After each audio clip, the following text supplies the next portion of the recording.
Hey, I'd like to welcome you to another episode of Mission Matters. My name is Adam Torres, and if you'd like to apply to be a guest in the show, just head on over to missionmatters.com and click on Be Our Guest to apply.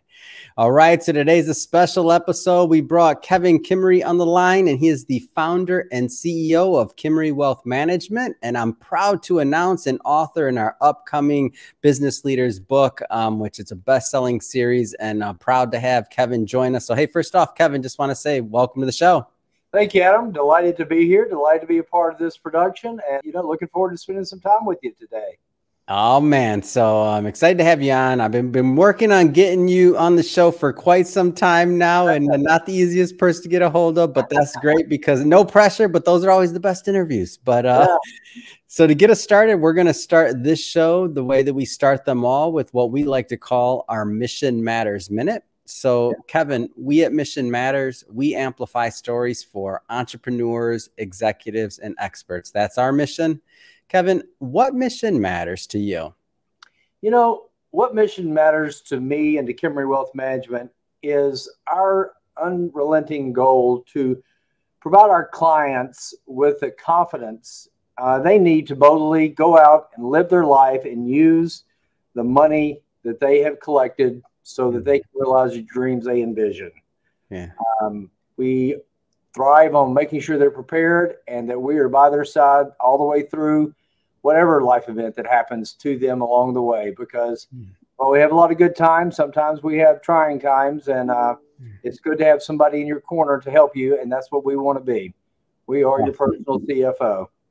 It's great. Love bringing mission-based individuals on the line to share, why they do what they do, how they're doing it, and what we can all learn from that. And I definitely want to go further into Kimery Wealth Management, some of the things that I believe give you a competitive edge and really just a big benefit for the clients. But before we get into all of that, let's just go a little bit further back in your career. Like how did you get started in wealth management? Like when all that gets started for you? Well, it's a long story, but I actually started in this business working for E.F. Hutton back in a long time ago, back in the early 80s. I worked in the mailroom, worked in operations, and that's really where I developed my love and passion for this industry.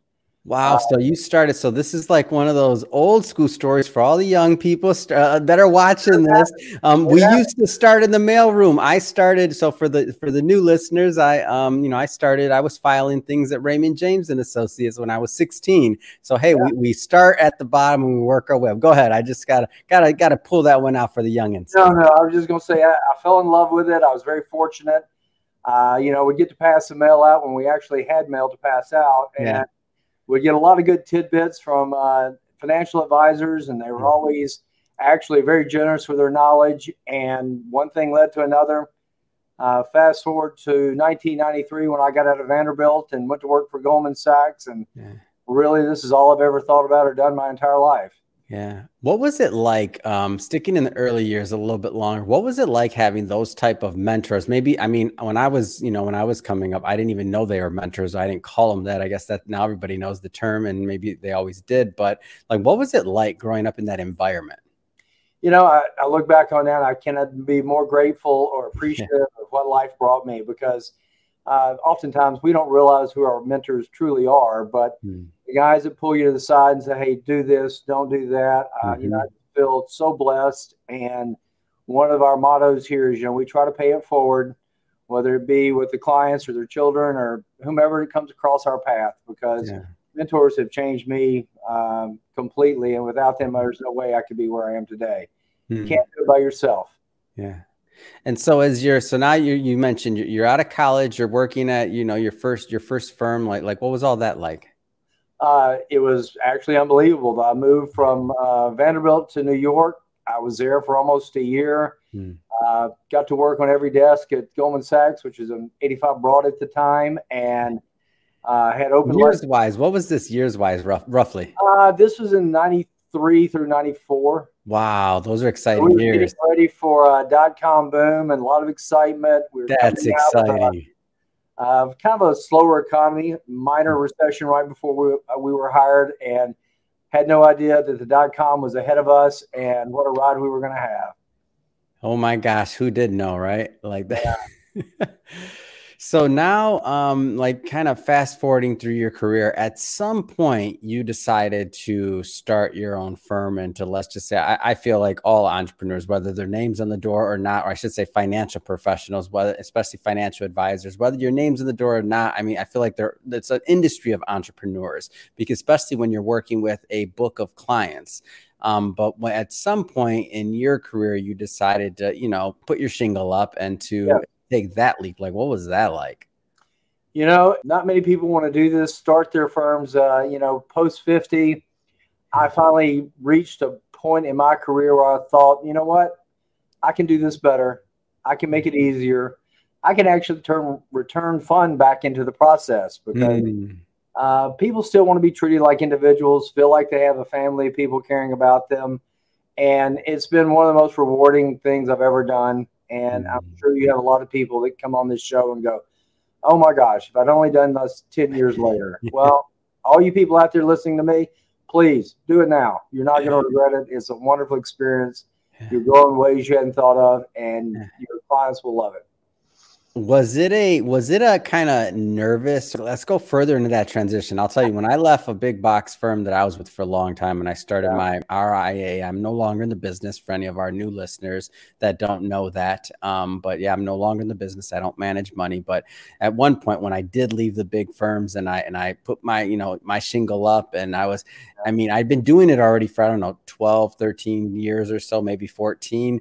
But something about like going out, and when you're responsible, the buck stops with you. Like, what was that like for you?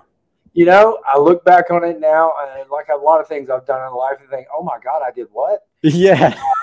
I have some of the so people around you, people around you, I mean, they want to support, but like some people must have thought you were crazy. Like, yeah, they did. And I was, you know, at the time, I'm a father of 4.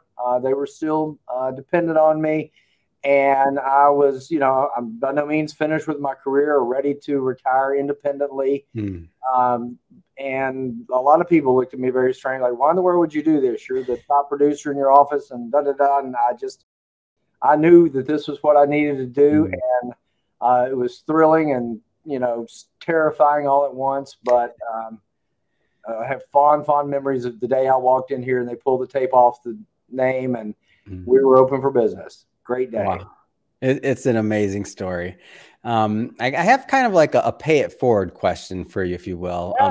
Talking to some of those younger individuals right now that are maybe thinking about entering the financial services industry, whether they're, you know, whether it's they're working for somebody, they're in there, whatever, it doesn't matter. I'm not talking about that as an entrepreneur. I just mean in general, like, what is that meant for you, just being in financial services, and like, why might they consider it as a potential career opportunity? Well, I think that if you enter this industry, you really need to, first and foremost, have a servant's heart. It's very important. You have to truly want to be of service to other people. You have to want to be involved. One of the things we tell each of our clients when they come in as prospects is, hey, thank you for letting us into your life. We know you're going to share a lot of information, and if this moves forward, we're going to share a lot of hours. Yeah. But if you like being involved in people, having them look to you for advice, if you enjoy knowing that every time you turn the news on, it might have an impact on your day tomorrow and an impact on somebody else's day, it's very invigorating and fascinating. It's a never-ending sea of knowledge that there's no way to consume all of. But if those things are attractive to you, then I would say, yes, find a way in. And it really doesn't matter how you find your way in, whether it's the mail boy, a lot of kids out of college, young people will take the analyst jobs. A wonderful way to get started, especially if you somebody that will pay some attention to you. Then, you know, decide whether you want to be on the analyst side, support side, or you want to actually represent families and help them. And, you know, I've got families that I've got 3 generations of clients now. Wow. You were embarrassed to say how old I am, but nevertheless, it's been great. Like, yeah, I talked to your grandmother. I remember that. And, we're making real big personal decisions for them. And very fulfilling.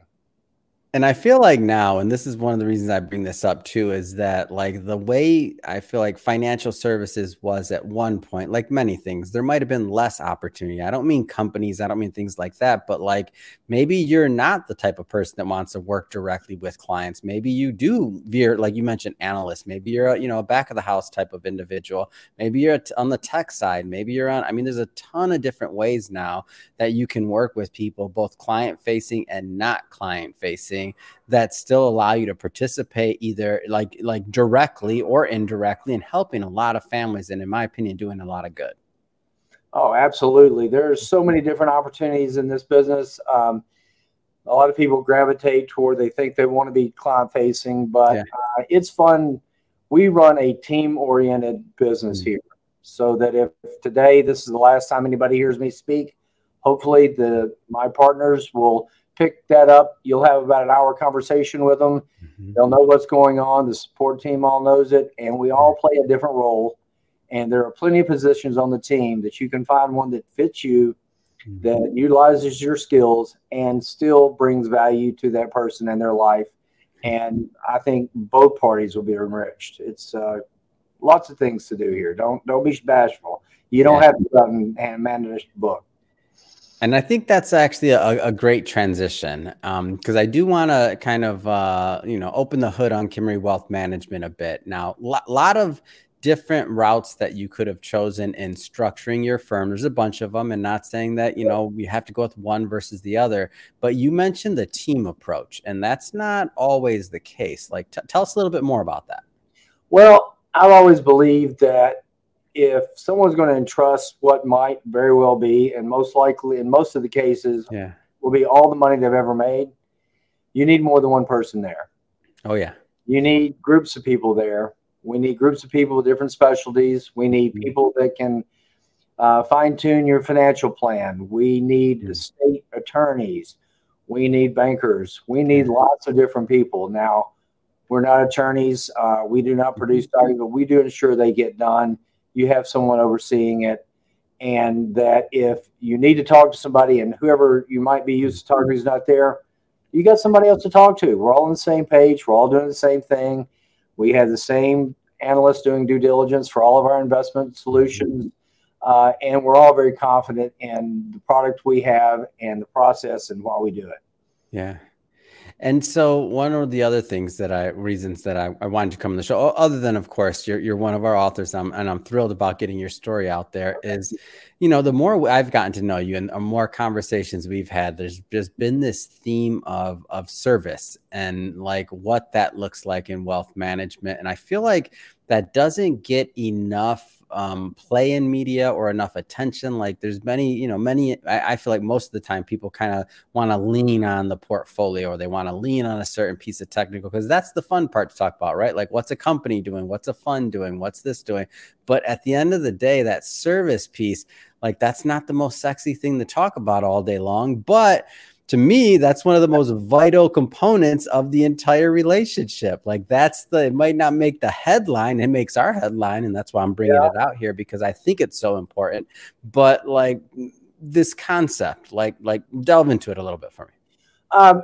And I don't mean any disrespect to anybody in any other. Yeah, I should say that too. Yeah, no disrespect to anyone else. But no. But there was a time in my lifetime, Adam, you're quite a bit younger than me, and I use this analogy quite a bit, that it used to be fun to go to your bank. Your teller, they gave you a lollipop. Yeah, there were plenty of things open. Now it's most people readily admit I'd rather do almost anything than go to the bank. Yep. And for us, service is having your calls picked up, people knowing who you are. No, you will not wait a day and a half to get a return phone call. You should get it that day. And I jokingly tell some of my prospects, you may come to this firm because of me, but you're probably going to stay because of the service that everyone else is giving you. Yeah. Because that is important. Nobody wants to go through a call bank. Nobody wants to say, yeah, he'll be back in 3 days or this or that, or whatever the case may be. We want it to be white glove through and through. And if there's ever anything that doesn't fit that parameter for you, we encourage people to call, because we are in the business of trying to make it better. We study some of the great service models that you probably know a lot about. A lot of the hotels come to mind. and have gotten renowned service. And we want it to feel like that from start to finish, every day, every contact, every piece of correspondence, mail, whatever it may be, because that is it. You don't want to have to deal with this. And if you're dealing with it, you want it to be easy. We want to make service easy, understanding it easy, and very transparent. Yeah. And not just the idea of doing it, but even like things in your practice, whether it's like, you know, how many clients a particular advisor has or something else, like the idea of putting things in place so that, you know, service levels stay where you want them to be, right? Yes, we are pretty adamant. We do limit the number of clients we take. You know, we do add clients every year, but general rule for an advisor here is you can have no more than 100 relationships. We generally try to run under that because we don't want to have capacity constraints, and we don't want people ever to feel like they're just a number. That is the worst nightmare. And we have done a good job maintaining that. Our clients enjoy it. Does not always ring a lot of bells with them because they don't realize that there are lots of financial advisors that will proudly tell you, I service 300 clients or 300 families. And I often wonder, how do you even know their names? That's hard. I'm just not bright enough to do that. I'll pick on myself. I was in that bucket. I had almost 400 and not picking anybody else, but I probably had, if I had to look at it, you know, the top 100, I knew everything about. The rest is really hard. It's hard to remember, like, you know, name, wife's name, kids. They got 3 kids. I mean, you're talking about 1,000 names if you on a book that big. Like, it's pretty difficult. Yeah, it can be very challenging, and that's why we don't have ambitions to grow to, you know, thousands and thousands of clients, because that's not what we're here to do. We don't want to do that. Yeah. And so let's get into a little bit about just the process. So just the process and the philosophy of, you know, what it's like to work with your firm. Like, what does that look like? Well, the process starts with, like many firms probably start, we come in contact with you for some reason. Maybe you contacted us, we contacted you, referral. We send out, obviously, a little questionnaire to kind of get your brain going, bring you in. Discovery process is usually, it's one meeting, but it's usually a full 90 minutes where we just get you to show up and, you know, just divulge everything we can get out of you about yourself. Dreams, aspirations, anything that needs to be there. Our process starts with a discovery. Every client gets a financial plan, whether they have, no matter what the amount of money they have. You need this. Which is a big deal for everybody listening, especially if you've never worked with a firm that's strong in planning. Like, it's different. Go ahead. And it doesn't always have to be, you know, a revelation to you when you get your plan. You might be worth enough money, like, I'm not going to go broke. And we're like, that's not the point, but it helps dig all the information out. That helps drive your allocation. You know, obviously there's a lot of factors that have to be considered. You know, we are a fiduciary in that we are held to a slightly higher standard than some other parts of the industry, which quickly leads into, do we really have our estate plan in order? And that's where I think a lot of people really fall short. They've done a good job with their money. They've saved it, done that. Like, well, how are you going to do the generational transfer? What are you looking at? How are you protecting them? And that is very important, because once we have a plan, we have your allocation, we get your estate matter in order. We've got the generational transfer the way you want it. You have a lot of the information you need, and hopefully at that point, you can lean on us and go enjoy your life. And if you need anything, just call us. We'll be right here. We'll tell you, we got the answers for you.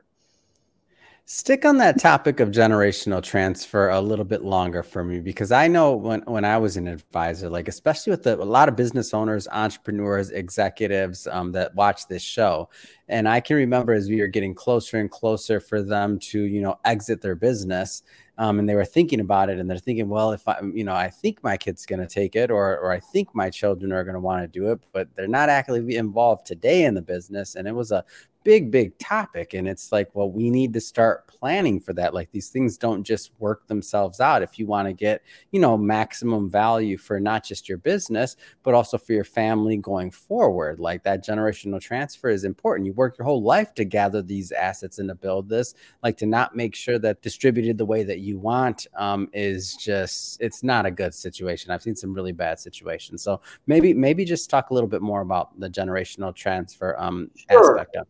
And I may just break this into two subtopics, because we're talking about succession planning and then we're talking about estate planning.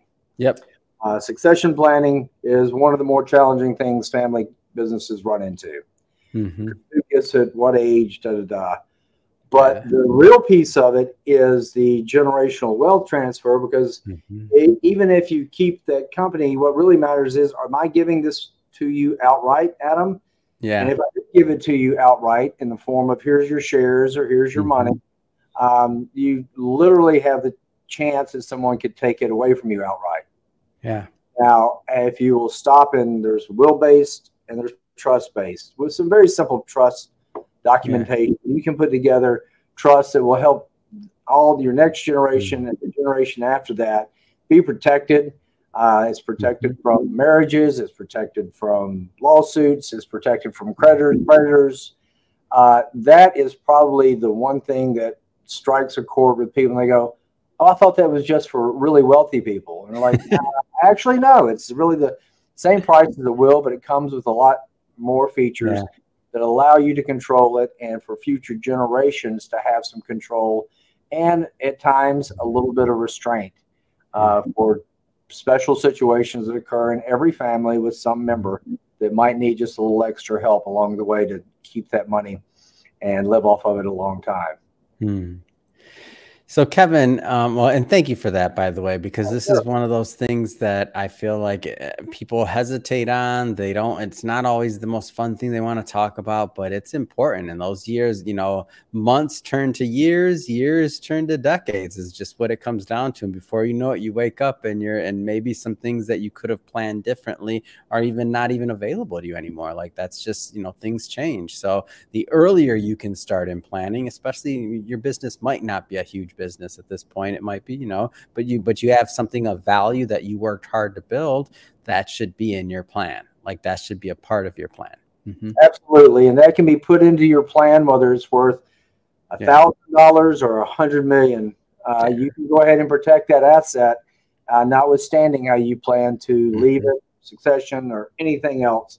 But it does give you a good sleep good quotient that you may not even know you need, but once you find out about it, you definitely want it. Yeah. And that's what we want to make sure people are aware of. All right, Kevin. So I definitely want to spend a little bit of time on this book. And just for everybody watching this, just so you know, we'll be bringing Kevin back onto the show for part 2 of this interview. So we're not going to spend too much time on the book today. This is just a little teaser. What are some of the things that you hope to present in the upcoming launch? You know, this book really brought to mind a lot of things. You kind of let in, kind of teed me up at the beginning of the interview here, but I really started thinking about, you know, how did I get to where I am? What happened? And what advice have I given my 4 daughters? And what's it mean? But I think the number one thing that I picked up in life is that, you know, A, don't give up, no matter what your dream is. B, go talk to people that have been successful doing what you've done. And C, be strong enough to actually take advice. I tell clients, peers, spouses, loved ones, I said, you know, one of the things that you're going to find very hard to do in life is even when you ask for advice, then you have to take it. But think about that. Think about the people you see doing something wonderful, whether it's cutting grass, being a husband, friend, whatever it is, and say, hey, how are you doing that? Don't be afraid to ask questions. Get in there, think about it, and keep pushing forward, and you will be richly rewarded at the end of the day. Awesome. I'm gonna stop it there. I got like 50 questions I could ask you, but nope, not until the next interview. Like I said, this is what we call a teaser for everybody watching or listening. Thank you. Well, Kevin, I just have to say, man, it's fun having you on the show. I mean, what's next? I mean, what's next for you? What's next for Kimery Wealth Management? We are very happy doing what we're doing. I think what's next for us is to go out and find new people that need help that we can shed some light on, continue improving our processes, and hopefully making new friends along the way. Fantastic. And if somebody wants to follow up and learn more and to connect with you and your team, what's the best way for them to do that? You're more than welcome.